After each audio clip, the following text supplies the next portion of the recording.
बिहार में इस समय स्पेशल इंटेंसिव रिवीजन चल रही है, यानी वोटर लिस्ट अपडेट प्रक्रिया। यह कोई पहली बार नहीं हो रहा है, इससे पहले 2003 में भी हुआ था। इसके लिए लोगों को यूनुमरेशन फॉर्म दिया जा रहा है, जो 25 जुलाई तक भरना है। फिर ड्राफ्ट रोल 1 अगस्त को आएगा और फाइनल रोल 30 सितंबर तक तैयार हुआ।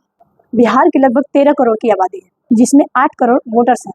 ECI के अनुसार 60% लोग जो हैं वो वोटर लिस्ट से बाहर नहीं होंगे, क्योंकि उनके पास अनिवार्य दस्तावेज हैं। पर हमें उन 40% मतदाताओं की चिंता है। क्या वो अवैध है?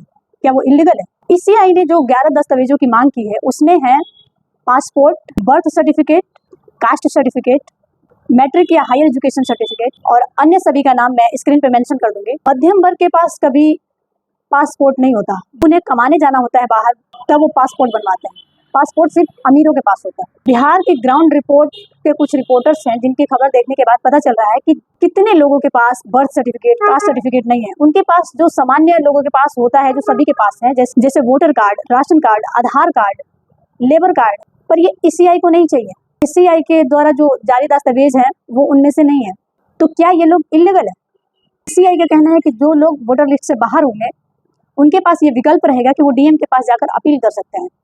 BLO उनके पास आएगा और उनके नेबर से पूछेगा कि ये लोग कब से रहते हैं। इस आधार पर उनको वोटर लिस्ट में शामिल किया जाएगा, उनको नागरिकता दी जाएगी। ECI को नेबर्स की बातों पे यकीन होगा, लेकिन जब वो वोटर ID बनवाया गया था, उस समय आधार मांगा गया था। पासपोर्ट बनवाने जाओ, आधार मांगा जाता है, तो उस आधार की वैल्यू नहीं है। और कैसे माना जाए कि जब लोग अपील करने जाएंगे DM के पास, तो वहाँ पे डिस्क्रिमिनेशन नहीं होगा, या जाति के आधार पे हो, या क्लास के आधार पे हो, अमीर गरीब के आधार पे हो, OBC SC/ST के आधार पे हो। सुप्रीम कोर्ट ने SIR पर रोक तो नहीं लगाई, लेकिन ECI को एक सुझाव दिया है कि आप आधार कार्ड, वोटर कार्ड और राशन कार्ड को भी स्वीकार करें, लेकिन अंतिम निर्णय ECI का ही होगा।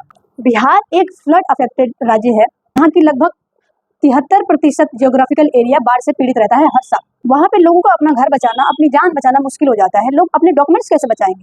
कितने ऐसे लोगों के बाढ़ में डॉक्यूमेंट्स बह गए होंगे, जिन्हें आज अपनी नागरिकता साबित करनी मुश्किल हो जाएगी, तो वो अवैध ही है। तभी बिहार की स्थिति और भी गंभीर है।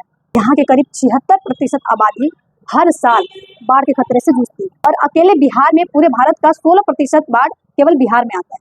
ये वोटर लिस्ट रिवीजन होना चाहिए था, लेकिन इस आधार पे कि नए वोटर्स जुड़ रहे हैं, जो बुजुर्ग वोटर्स थे वो अब नहीं रहे, या जो माइग्रेट हो गए हैं, इसलिए अपडेट करना वोटर लिस्ट को जरूरी था। लेकिन इस आधार पर नहीं कि आप ये डॉक्यूमेंट्स दे, नहीं तो आप वोटर लिस्ट से बाहर हैं, आप अपनी नागरिकता साबित करें।